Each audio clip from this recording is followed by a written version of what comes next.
करना होगा। धन्यवाद। धन्यवाद। श्री इमरान मसूद जी। इमरान मसूद जी। इमरान मसूद जी। धन्यवाद अध्यक्ष जी। माननीय सभापति महोदय, बाबा साहेब भीमराव अंबेडकर से लिखे हुए इस संविधान में बाबा साहेब भीमराव अंबेडकर ने हमारे संरक्षण का, देश के अंदर रहने वाले प्रत्येक नागरिक के संरक्षण का वादा किया। बाबा साहेब ने कहा, राजनीतिक लोकतंत्र तब तक नहीं टिक सकता जब तक उसके आधार में सामाजिक लोकतंत्र न हो, और सामाजिक लोकतंत्र का अर्थ है एक ऐसी जीवन शैली जो स्वतंत्रता, समानता और बंधुत्व के जीवन के सिद्धांतों के रूप में मान्यता देती है। मान्यवर, वक्फ बिल ला करके जिन्होंने इस वक्फ बिल को ड्राफ्ट किया, मुझे बड़ा ताज्जुब होता है बार बार। वक्फ के बारे में आपको जानकारी, वक्फ है क्या? वक्फ एक फरीजा है हर मुसलमान के लिए, जिसकी जो हैसियत है वो अपनी हैसियत के हिसाब से अपनी प्रॉपर्टी को या किसी भी चीज को अल्लाह की राह में वक्फ करता है। और इस वक्फ के जो ड्राफ्ट करने वाले लोग थे, जो उन्होंने बिल ड्राफ्ट किया था, उनमें मैक्सिमम लोग वो थे जिनको वक्फ के बारे में जानकारी नहीं थी। और मैं एक बात बहुत दावे के साथ कहता हूं कि 90% लोग ये नहीं बता पाएंगे, मुसलमान के अलावा, कि पाकी और नापाकी क्या होती है। तो आप वक्फ को क्या जानेंगे? ये जो बार बार कह रहे हैं कि मुस्लिम में सदस्य, गैर मुस्लिम सदस्य शामिल होने चाहिए, नहीं होने चाहिए, वक्फ को मुसलमान समझता है, जानता है, इसकी जो जरूरत है उसको पहचानता है, इसलिए इस बात को कहा जा रहा है। वरना सारा प्रबंधन जो वक्फ बोर्ड का है वो तो सरकारों के ही हाथ में है। लेकिन इसमें जो सबसे बड़ी बात है कि बार बार ये शोर मच रहा है, जेडीयू भी कहती है, टीडीपी भी कहती है, और सहयोगी दल भी कहते हैं कि हमने वक्फ बाय यूजर को खत्म कराने का काम कर दिया। माननीय अध्यक्ष जी, मैं इसकी धारा 3R1 को, जिसके अंदर वक्फ बाय यूजर था, उसको हटा दिया गया। और क्या शामिल किया गया, मैं ये पढ़ करके बता रहा हूं, ये बिल है, इसके अंदर लिखा है, परंतु वक्फ संशोधन अधिनियम 2025 के प्रारंभ पर या उसके पूर्व उपयोगकर्ता द्वारा वक्फ के रूप में रजिस्ट्रीकृत संपत्तियों को उपयोगकर्ता द्वारा विद्यमान वक्फ इसके वक्फ संपत्ति के रूप में बना रहेगा, सिवाय, बस आगे आ गया काम, सिवाय संपत्ति पूर्णतः या भागतः विवादाग्रस्त है या कोई सरकारी संपत्ति है। माने सभापति महोदय, 2005-06 में विभिन्न राज्य के बोर्डों द्वारा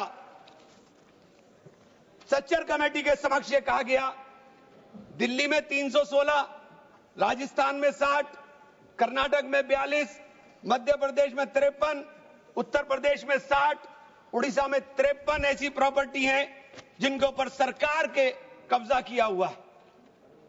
इसके बाद जब ये लागू हो जाएगा तो इसके ऊपर से वक्फ का अधिकार खत्म हो जाएगा। दूसरी चीज मैं कहना चाह रहा था, जब आपने सिवाय संपूर्ण और पूर्णतः लिखा और या भागतः लिखा, तो आपने पूरी तैयारी कर करके लिखा। उत्तर प्रदेश इसका सबसे बड़ा उदाहरण है। उत्तर प्रदेश में 11,400 हेक्टेयर लैंड वक्फ की, 14,000 हेक्टेयर में से 14,500 में से 11,500 हेक्टेयर लैंड को सरकारी घोषित कर दिया गया है। 78% लैंड को सरकारी बता दिया गया है। और सरकारी लैंड कौन सी है? उसमें इमामबाड़ा है, उसमें प्राचीन मस्जिदें हैं, उसमें 500-500 साल के पुराने कब्रिस्तान हैं, उसमें ईदगाहें हैं, गांव-गांव के अंदर बनी हुई मसाजिद हैं। और आप कह रहे हैं कि आपने वक्फ बाय यूजर खत्म करा दिया। ये इतना बड़ा हथियार दे दिया कि आप जाइए, लड़ते रहिए। इसके साथ ही इन्होंने कहा कि साहब, अब जब कोई विवाद पैदा होगा तो उस विवाद की स्थिति में डेजिग्नेटेड ऑफिसर उसको सुनने का काम करेगा और वो तय करने का काम करेगा कि ये प्रॉपर्टी किसकी है। लेकिन वो तय कब करेगा, इसकी कोई समय सीमा नहीं। और जब तक वो तय नहीं करेगा, वो प्रॉपर्टी का मालिक सरकार रहने का काम करेगी। तो 11,500 हेक्टेयर लैंड तो उत्तर प्रदेश के अंदर, और कर्नाटक का विवाद सबके सामने है। बड़ा शोर मचा था कर्नाटक में, मैं गया कर्नाटक के अंदर क्या मान्यवर 1,12,000 एकड़ लैंड वक्फ बोर्ड की थी, जिसके अंदर से 71,000 एकड़ लैंड का अलॉटमेंट सरकार ने कर दिया, और 19,000 और 20,000 के बीच में वहां के जो दरगाहों के या मुतवल्ली थे, उन्होंने अपने परिवारों में बांट लिया। तो ये जो हंगामा बचा, 1999 में एक आदेश आ गया, वक्फ ऑलवेज वक्फ, तो ये पुराना आदेश नल एंड वाइड हो गया। सरकारें भाजपा की भी रही, कांग्रेस की भी रही, दोनों सरकारों ने नोटिस इश्यू किए। मैं उन नोटिस की कॉपी भी लेकर आया था। दोनों सरकारों ने नोटिस इश्यू किए, लेकिन जेपीसी ने हंगामा उतरा तो सब हमारे चेयरमैन साहब भी हवाई जहाज लेकर के गए, लेकिन खोदा पहाड़ निकली चुईया, वहां कुछ मिला ही नहीं, वहां कुछ नहीं मिला। इसी तरह से कहना चाहता हूं कि ये जो विवाद वाली स्थिति में आपने डेजिग्नेटेड ऑफिसर का प्रावधान किया, लेकिन उसके सामने ये नहीं लिखा कि ये कब तक तय करेगा। और आप बार बार कहते हैं कि साहब ये जो इसका संरचना होगी, इसकी 22 मेंबर वक्फ काउंसिल में होंगे, उसके अंदर 22 मेंबर में 10 मेंबर मुसलमान होंगे, सही है, 2 महिलाएं होंगी, सही है, लेकिन 12 मेंबर उसके अंदर नॉन मुस्लिम हो जाएंगे। वक्फ बोर्ड के अंदर पूरा का पूरा बहुमत गैर मुस्लिम भाइयों का हो जाएगा। मुझे इससे मतलब नहीं, क्योंकि मैंने अभी कहा कि भाई आप दूसरे जो ट्रस्ट हैं या जो दूसरे धर्म के ट्रस्ट हैं, उनके अंदर क्या आप दूसरे धर्म के लोगों को शामिल करने की अनुमति देंगे? नहीं है। काशी विश्वनाथ ट्रस्ट है उत्तर प्रदेश के अंदर, उसका अध्यक्ष पदेन अध्यक्ष जिलाधिकारी होता है, लेकिन उसमें एक क्लॉज लिखा है कि अगर किसी समय कोई जिलाधिकारी मुसलमान होगा तो उससे नीचे का या उससे ऊपर का अधिकारी उसका पदेन चेयरमैन होगा। आप मुसलमान के ऊपर यह शर्त लागू करते हैं, आप मुसलमान के ऊपर यह शर्त लागू करते हैं कि इसके ऊपर लिमिटेशन एक्ट विधेयक के खंड 40A की धारा 107 जो वक्फ संपत्तियों की समय सीमा को अधीन करता था, लिमिटेशन एक्ट लागू करता था, आपने हटा करके 108 और इससे 41 में 108 और 108A को हटा दिया। 1995 का जो वक्फ अधिनियम है उसकी प्रायज्यता पर रोक लगा दी थी, जिसका अर्थ है कानूनी दावों के समय पाबंदी के बिना आगे बढ़ाया जा सकता है। अब आपने रास्ता खोल दिया वक्फ प्रॉपर्टीज के ऊपर मुकदमों के लिए। जो वक्फ प्रॉपर्टी पर कब्जा बैठ करे हुए लोग हैं, अब वो कब्जा धारक जाकर के एडवर्स पोजेशन का दावा कर सकता है और मालिकाना हक हासिल करने की बात कर सकता है। आपने जो अपराध करने वाले लोग हैं, जो कब्जा करने वाले लोग हैं, वो पहले गैर जमानती हुआ करता था, आपने उसे जमानती कर दिया, आपने उसे अधिकार दे दिया कि तुम कुछ भी करो, तुम्हें जमानत कराने की जरूरत नहीं है। तो आपने तो पूरा का पूरा खुला मैदान उसके सामने खड़ा कर दिया।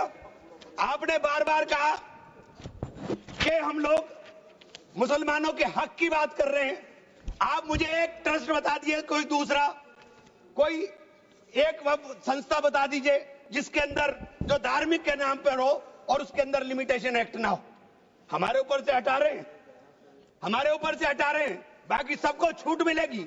और ये छूट भी टेम्परेरी है, क्योंकि आपके कानून के जरिए नजर सब समुदाय के जो जमीनें हैं, जो ट्रस्टों के पास पैसा है, उसके ऊपर लगी हुई है।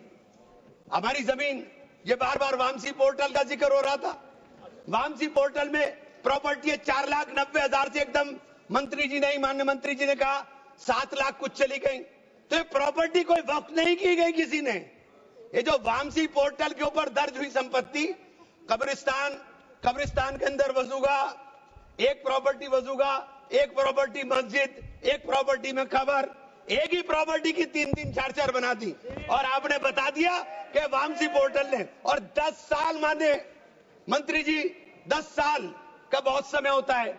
जो काम आप 10 साल में पूरी संपत्तियों का रजिस्ट्रेशन नहीं कर सके, मान्यवर प्लीज सब प्लीज आप मान्य नहीं, वामसी पोर्टल पर आपने बार बार 10 साल में काम नहीं कर सके। आप कह रहे हैं कि 6 महीने के अंदर सारी संपत्तियों का रजिस्ट्रेशन करा लेना, और सारी संपत्तियों का अगर रजिस्ट्रेशन नहीं होगा तो वो संपत्तियां वक्फ की नहीं बचेंगी। रजिस्ट्रेशन कौन करेगा? रजिस्ट्रेशन आपके अधिकारी करेंगे।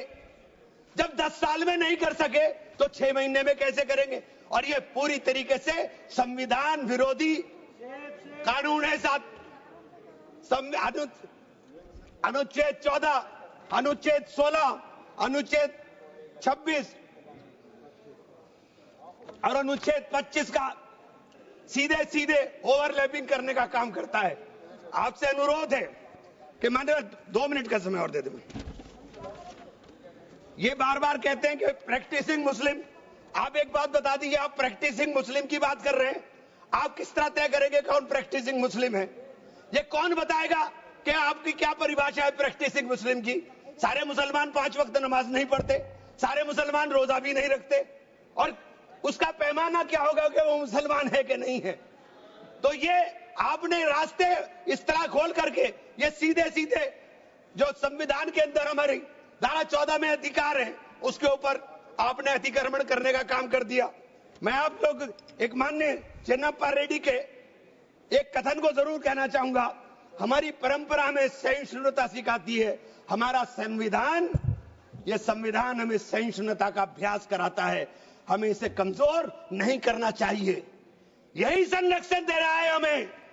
ये बाबा साहब के सपनों का संविधान है कि उन्होंने देश के अंदर रहने वाले प्रत्येक नागरिक को, जो गरीब से गरीब नागरिक है, उसको वो अधिकार दिया जो सामने बैठे हुए हमारे प्रधानमंत्री को होगा, वो ये अधिकार बाहर सड़क पर बैठे हुए एक मजदूर को होने का काम होगा। ये बाबा साहब का संविधान है। मान्यवर, इसे कमजोर करने का काम मैं आप हाथ जोड़कर विनती करता हूं।